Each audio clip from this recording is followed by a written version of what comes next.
வணக்கம். திசைகளின் 10 மணி செய்திகள். நஜிப்பிற்கு வீட்டுக்காவல் விவகாரம் விவாதிக்கப்பட்டு விட்டது. முன்னாள் பிரதமர் டத்தோஸ்ரீ நஜிப் துன் ரசாக் தமது எஞ்சிய சிறைவாசத்தை வீட்டுக்காவலில் கழிப்பதற்கு முன்னாள் மாமன்னர் பிறப்பித்த ஒரு கூடுதல் அரசாணை உத்தரவை அமல்படுத்தும் நடவடிக்கை தொடர்பில் பிரதமர் டத்தோஸ்ரீ அன்வார் இப்ராஹிமும் தாமும் விரிவாக விவாதித்து விட்டதாக துணை பிரதமர் டத்தோஸ்ரீ அமர் ஜாயிட் ஹமிடி தெரிவித்துள்ளார்.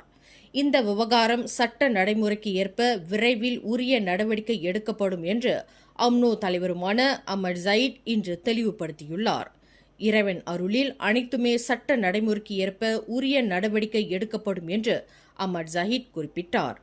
நஜிப் சம்பந்தப்பட்ட இந்த சட்ட நடைமுறை மாமன்னரின் அதிகாரத்திற்கு உட்பட்டதாகும்.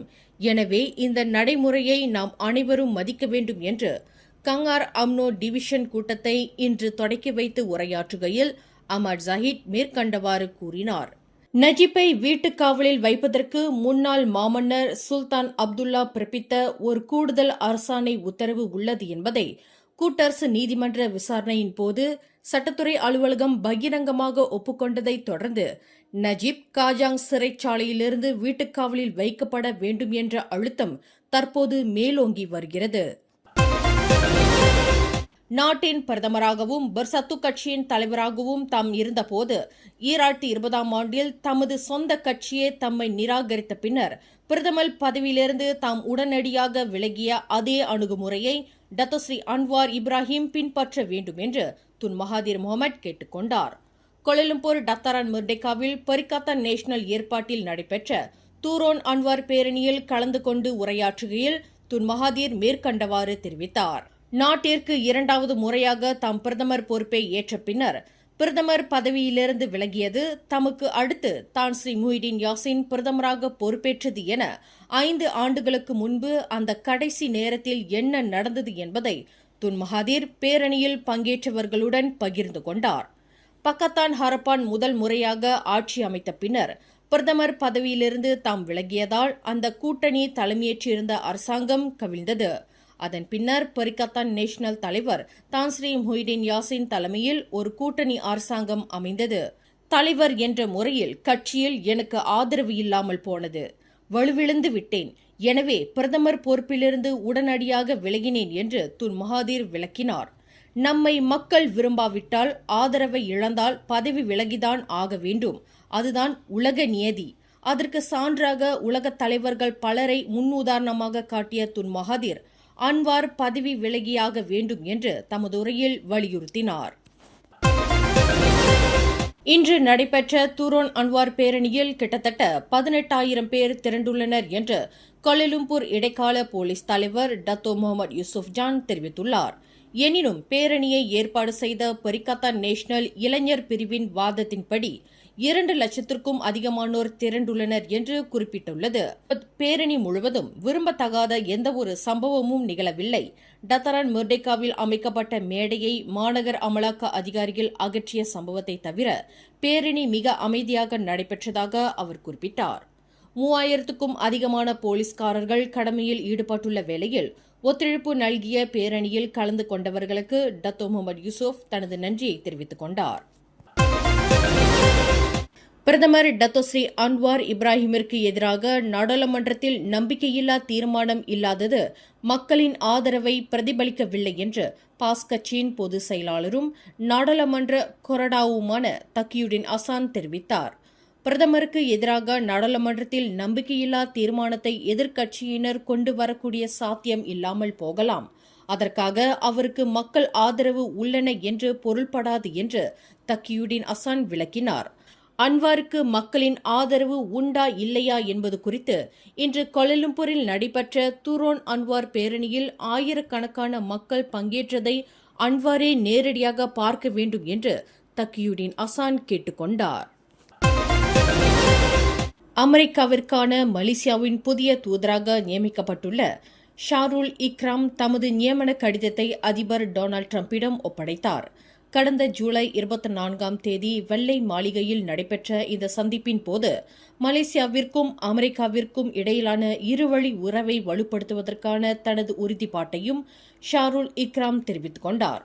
அதிபர் டொனால்ட் டிரம்பிடம் மலேசிய தூதருக்கான நியமன கடிதத்தை ஷாருல் இக்ராம் ஒப்படைக்கும் காட்சிகளை கொண்ட புகைப்படங்களை வாஷிங்டனில் உள்ள மலேசிய தூதரகம் இன்று தனது முகநூலில் பதிவேற்றம் செய்துள்ளது. புதிய தூதர் ஷாருல் இக்ராமிற்கு அமெரிக்க அதிபர் தனது வாழ்த்துக்களை தெரிவித்துக் கொண்டதாக அதில் தெரிவிக்கப்பட்டுள்ளது. முன்னாள் பிரதமர் துன் மகாதீர் முகமது பேத்தி வீட்டில் நிகழ்ந்த திருட்டு சம்பவம் தொடர்பில் போலீசார் தீவிர புலன் விசாரணை மேற்கொண்டு வருவதாக கோலாலம்பூர் போலீஸ் தலைவர் டத்தோ முகமது உசுப்ஜான் தெரிவித்துள்ளார். கோலாலம்பூர் டமான்சரா ஐட்ஸ் புக்கெட் லேடாங்கில் உள்ள துன் மகாதீரின் மூத்த மகன் மிர்சான் மகாதீர் வீட்டில் நிகழ்ந்த இந்த சம்பவத்தின் போது அவரின் மகளும் பணிப்பெண்ணும் இருந்துள்ளனர். கடந்த புதன்கிழமை நடந்த இந்த சம்பவத்தில் 18 லட்சம் ரிங்கிட் பெறுமானம் உள்ள பொருட்கள் களவாடப்பட்டுள்ளதாக புகார் அளிக்கப்பட்டுள்ளது. அது மிர்சான் மகாதீருக்கு சொந்தமான வீடு என்ற போதிலும் அந்த வீட்டில் அவரின் 29 வயது புதல்வி தங்கியிருப்பதாக டத்தோ முகமது யூசுப் குறிப்பிட்டார். வீட்டில் மேற்கொள்ளப்பட்ட தடவியல் சோதனை அறிக்கையை போலீஸ் துறை ஆராய்ந்து வருவதாக அவர் மேலும் கூறினார். கிடா மாநிலத்தில் சிறார்கள் மற்றும் பெண்கள் சம்பந்தப்பட்ட குற்றச்செயல்கள் அதிகரித்து வருவதாக உள்துறை அமைச்சர் டத்தோஸ்ரீ நசுட்டியோன் இஸ்மாயில் தெரிவித்தார். இவ்வாண்டில் முதல் 6 மாத காலத்தில் ஒவ்வொரு மாதமும் சராசரி 42 குற்றச்செயல்கள் சம்பவங்கள் பதிவு செய்யப்பட்டு வருவதாக அவர் குறிப்பிட்டார். 2024ஆம் ஆண்டுடன் ஒப்பிடுகையில் சிறார் மற்றும் பெண்கள் பாதிக்கப்பட்ட சம்பவங்களின் எண்ணிக்கை நாள் ஒன்றுக்கு சராசரி 16 சம்பவங்கள் பதிவு செய்யப்பட்டு வருவதாக அவர் குறிப்பிட்டார். கோலாலம்பூர் டத்தாரான் மெர்டேகாவில் இன்று நடைபெற்ற பேரணியில் பங்கு கொண்ட மாது ஒருவர் மூச்சு திணறலுக்கு ஆளாகினார். பின்னர் அவர் உடனடியாக கோலாலம்பூர் பெரிய மருத்துவமனைக்கு கொண்டு செல்லப்பட்டார். மாலை 4 மணியளவில் நிகழ்ந்த இந்த சம்பவத்தில் 30 வயது மாதுவுக்கு ரத்தத்தில் சீனியின் அளவு குறைந்ததைத் தொடர்ந்து அவர் மூச்சு திணறலுக்கு ஆளானதாக கூறப்படுகிறது. சம்பவம் நிகழ்ந்த இடத்திலேயே அவருக்கு அவசர சிகிச்சை அளிக்கப்பட்டது. பின்னர் அவர் கோலாலம்பூர் பெரிய மருத்துவமனைக்கு EMRS பிரிவின் மூலம் கொண்டு செல்லப்பட்டார். வெள்ளம் உள்ளிட்ட மக்களின் அடிப்படை வசதி தொடர்பான அனைத்து விவகாரங்களிலும் புக்கிட் கமுனிங் வட்டாரத்தை உள்ளடக்கிய ஷாலாம் மாநகர் மன்றத்தின் 14வது மண்டலம் புறக்கணிக்கப்படுவது ஏன் என்று அதன் பொறுப்பாளரான கவுன்சிலர் யோகேஸ்வரி சாமிநாதன் வினவினார். புகார்கள் மீது தாமதமான நடவடிக்கை, அடிப்படை வசதிகள் அறவே இல்லாதது, சாலையில் பழுதுகள் நீண்ட காலம் சரி செய்யாமல் இருப்பது, கைவிடப்பட்ட விளையாட்டு மைதானங்கள் போன்ற பல பிரச்சினைகள் இப்பகுதி குடியிருப்பாளர்களை பெரும் அதிருப்திக்குள்ளாக்கியிருப்பதாக யோகேஸ்வரி கூறினார். சேவை அளிப்பு, அடிப்படை வசதிகளின் தரத்தை உயர்த்துதல், மேம்பாடு ஆகியவற்றில் இப்பகுதி தொடர்ந்து புறக்கணிக்கப்பட்டு வருகிறது.